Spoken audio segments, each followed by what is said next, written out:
നമസ്കാരം. ഇന്ത്യയിലെ നോട്ട് നിരോധനത്തിന് ശേഷം പാകിസ്ഥാന്റെ ഫോറക്സ് റിസർവിൽ വന്ന മാറ്റം നമ്മളൊന്ന് ശ്രദ്ധിക്കേണ്ടതാണ്. പാകിസ്ഥാൻ തകർന്നതാകട്ടെ 2018. അതേ നോട്ട് നിരോധനം മുതൽ അവരുടെ സമ്പദ് വ്യവസ്ഥ തകരാൻ തുടങ്ങി. ഇതിനുശേഷം ഇന്ത്യയിൽ ഉണ്ടാവുന്ന സ്ഫോടനങ്ങൾ, പ്രത്യേകിച്ചും കാശ്മീർ കേന്ദ്രീകരിച്ചുകൊണ്ടുള്ള കലാപങ്ങളെല്ലാം തന്നെ സ്ലോ ഡൗൺ ആയി മാറി. ഒപ്പം ഡിജിറ്റൽ ഇന്ത്യ വഴി UPI പേയ്മെന്റ് കൂടി ഗവൺമെന്റ് തലത്തിൽ പുഷ് ചെയ്ത് തുടങ്ങിയപ്പോൾ ഇതിൽ വലിയൊരു ഷിഫ്റ്റ് വരികയും ചെയ്തു എന്നതാണ് മറ്റൊരു പ്രധാനപ്പെട്ട കാര്യം. ഈ പ്രധാന കാരണങ്ങളൊന്നും മനസ്സിലാക്കാതെയാണ് കേരളത്തിലെ മാപ്രകൾ എല്ലാ വർഷവും നവംബർ 8-ന് ആളുകൾ ക്യൂ നിന്നതിന്റെ ദുരന്തം പറച്ചിലുമായി ഒരു പ്രത്യേക എപ്പിസോഡ് തന്നെ ഇവർ ഇറക്കുന്നത്. സമ്പദ് വ്യവസ്ഥ വഴി ഇന്ത്യ നടത്തിയ സർജിക്കൽ സ്ട്രൈക്ക് തന്നെയാണ് ഒരു നോട്ട് നിരോധനം. അത് പാകിസ്ഥാനെയും തീവ്രവാദികളെയും തകർക്കാൻ തന്നെയാണ്. അത് കൊള്ളയിനടുത്ത് കൃത്യമായി തന്നെ കൊണ്ടു. കൂടാതെ ഈ വട്ടിപ്പലിശ വാങ്ങുന്നവർക്കും ഇത് കൃത്യമായി തന്നെ കൊണ്ടു. ഗവൺമെന്റ് രേഖകൾ പ്രകാരം ഏകദേശം 2010 മാത്രം 3200 കോടിയുടെ വ്യാജ കറൻസിയാണ് ഇന്ത്യൻ മാർക്കറ്റിൽ സർക്കുലേറ്റ് ചെയ്തുകൊണ്ടിരുന്നത്. 1004 നോട്ടുകൾ വ്യാജമാണ് എന്ന് RBIയുടെ വാദം 2010 വന്നുവെങ്കിലും എത്രത്തോളം വ്യാജ കറൻസികളാണ് സർക്കുലേറ്റ് ചെയ്തതെന്ന് കൃത്യമായി അവർക്ക് അറിയില്ലായിരുന്നു. 2010 ഇന്ത്യ നേപ്പാൾ ബോർഡറിൽ പ്രവർത്തിച്ചിരുന്ന 70ഓളം ബാങ്കുകളിൽ വ്യാജ കറൻസിയുടെ സാന്നിധ്യം കണ്ടെത്തിയതോടുകൂടിയാണ് നോട്ട് നിരോധനത്തിന്റെ കഥ ആരംഭിക്കുന്നത്. അന്വേഷണം ആരംഭിച്ച CBI കണ്ടെത്തിയത് അതിലും ഞെട്ടിക്കുന്ന വസ്തുതയായിരുന്നു. ഈ നോട്ടുകളെല്ലാം ഈ ബാങ്കുകൾക്ക് കിട്ടിയത് RBIയിൽ നിന്ന് തന്നെയായിരുന്നു. RBI നോട്ടുകൾ പരിശോധിച്ച CBI പാകിസ്ഥാൻ വൻതോതിൽ സ്മഗിൾ ചെയ്ത് എത്തിച്ചേരുന്ന വ്യാജ കറൻസികളാണ് അതെന്ന് ശരിവെക്കുകയും അതിനെതിരെ അന്വേഷണം ആരംഭിക്കുകയും ചെയ്തു. കിട്ടിയ നോട്ടുകളെല്ലാം തന്നെ വ്യാജ കറൻസിയായി തിരിച്ചറിയുന്നതിന് നന്നേ പാടുപെട്ടിരുന്നു എന്ന് മാത്രമല്ല, കൃത്യമായി ഒരു സാധാരണ നെക്സസിന് ചെയ്യാൻ കഴിയാത്ത രീതിയിലുള്ള കള്ളനോട്ടുകളായിരുന്നവ. എങ്ങനെയാണ് ഇത്ര സാമ്യതയോടെ ഇത് ചെയ്യാൻ കഴിഞ്ഞതെന്ന അന്വേഷണം അതോടെ CBI ആരംഭിച്ചു. അങ്ങനെയാണ് ഡീലറു എന്ന ബ്രിട്ടീഷ് കമ്പനിയിലേക്ക് അന്വേഷണം എത്തുന്നത്.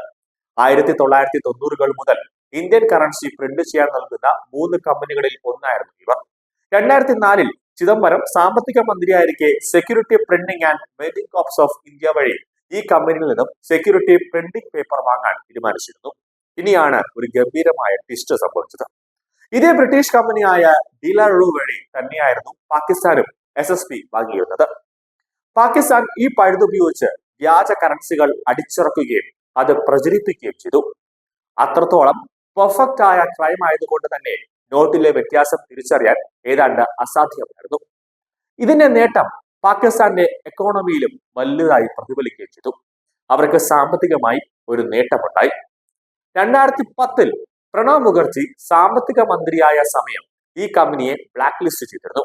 എന്നിട്ടും വീണ്ടും നമ്മൾ ഇവരുടെ കയ്യിൽ നിന്ന് തന്നെ സെക്യൂരിറ്റി പ്രിന്റിംഗ് പേപ്പർ വാങ്ങിയിരുന്നു. ചിദംബരം വീണ്ടും ധനകാര്യമന്ത്രിയായപ്പോൾ ഇവർക്ക് 2013-ൽ 3 വർഷത്തേക്ക് കൂടി സെക്യൂരിറ്റി ക്ലിയറൻസ് ഇല്ലാതെ കരാർ നീട്ടി നൽകി എന്ന ആരോപണത്തിന്റെ പേരിൽ അന്നത്തെ ധനകാര്യ സെക്രട്ടറിയായ അരവിന്ദ് മയാറാമിനെ മോദി അധികാരത്തിൽ വന്നതിന് ശേഷം CBI റെയ്ഡ് ചെയ്തിരുന്നു.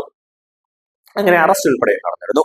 2016-ൽ മോദി നോട്ട് നിരോധനം കൊണ്ടുവന്നതിന് ശേഷമാണ് ഇവരുടെ കരാർ നമ്മൾ പൂർണ്ണമായും നിർത്തലാക്കിയത്. മറ്റൊരു പേരിൽ അവർ കമ്പനി തുടങ്ങിയെങ്കിലും അതിനുശേഷം അവർക്ക് കരാർ കൊടുത്തില്ല എന്ന് മാത്രമല്ല, RBIയോട് മഷി സ്വന്തമായി ഇന്ത്യയിൽ പ്രിന്റ് ചെയ്യാനുള്ള നടപടികൾ ആരംഭിക്കാനും നിർദ്ദേശം നൽകി. ഹോഷംഗാബാദിലെ ഇന്ത്യയിലെ കറൻസി നോട്ടുകൾ പ്രിന്റ് ചെയ്യുന്നതിനുള്ള പേപ്പർ ഉണ്ടാക്കുന്ന ഏക പ്ലാന്റിന്റെ പ്രൊഡക്ഷൻ കപ്പാസിറ്റി 12,000 MG ആക്കി ഉയർത്തിയതും മോദി സർക്കാർ തന്നെയാണ്. ഇവിടെ നിന്ന് ഈ വിഷയം ഇന്ത്യയിൽ ഒതുങ്ങുന്നില്ല. നോട്ട് നിരോധനത്തിന് ശേഷം പാകിസ്ഥാന്റെ ഫോറക്സ് റിസർവിൽ ഉണ്ടായ ഇടിവ്, IMF വായ്പകളിലേക്കുള്ള ആശ്രിതത്വം, രൂപയുടെ മൂല്യ തകർച്ച, വിലക്കയറ്റം, ഡോളർ ക്ഷാമം ഇവയെല്ലാം ഒരു കാലഘട്ടത്തിൽ കൂട്ടിയായി പ്രത്യക്ഷപ്പെട്ടു. ഇന്ത്യയിൽ വ്യാജ കറൻസി പ്രവാഹം തടഞ്ഞതോടെ അതുമായി ബന്ധപ്പെട്ട് പ്രവർത്തിച്ചിരുന്ന അനധികൃത നെറ്റ്വർക്കുകൾക്കും അതുവഴി ലഭിച്ചിരുന്ന വിദേശ നാണയ വരവുകൾക്കും വലിയ രീതിയിൽ ഒരു ആഘാതം നേരിട്ടു. ഇതോടൊപ്പം ഇന്ത്യയിൽ ക്യാഷ് അധിഷ്ഠിതമായ അണ്ടർഗ്രൗണ്ട് എക്കോണമി ചുരുങ്ങിയതും UPI അടക്കമുള്ള ഡിജിറ്റൽ പേയ്മെന്റ് സംവിധാനങ്ങൾ വ്യാപകമായതും ഭീകരവാദ ഫണ്ടിംഗ് ട്രാക്ക് ചെയ്യാൻ സർക്കാർ ഏജൻസികൾക്ക് കൂടുതൽ സൗകര്യമൊരുക്കി. കാശ്മീർ കേന്ദ്രീകരിച്ചുള്ള കലാപങ്ങളും വലിയ സ്ഫോടനങ്ങളുടെയും ഫ്രീക്വൻസി പിന്നീട് കുറഞ്ഞത് വെറും സൈനിക നടപടികളാൽ മാത്രം വിശദീകരിക്കാനാവില്ല. സാമ്പത്തിക ശ്വാസം മുട്ടിയ നെറ്റ്വർക്കുകളുടെ പരാജയവും അതിന് പിന്നിലുണ്ട് എന്ന വാദം അത്ര എളുപ്പത്തിൽ തള്ളിക്കളയാൻ കഴിയുന്നതല്ല. അതിനാൽ നോട്ട് നിരോധനം ഒരു സാമ്പത്തിക തീരുമാനം ആണ് എന്നതിലുപരി ഒരു ദേശീയ സുരക്ഷാ ഇടപെടലായി വിലയിരുത്തേണ്ടത് അനിവാര്യമാണ്.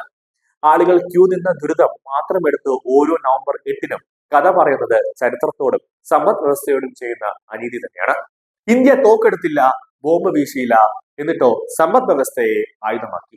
അത് ലക്ഷ്യത്തിലെത്തി കൃത്യമായ പ്ലാനിങ്ങും പദ്ധതികളും നടത്തിയിട്ടാണ് നോട്ട് നിരോധനം രാത്രിയോടുകൂടി നരേന്ദ്രമോദി സർക്കാർ രാജ്യത്ത് നടപ്പിലാക്കുന്നുവെന്ന ഒരു പ്രഖ്യാപനവും ഔദ്യോഗികമായി തന്നെ നടത്തിയത്.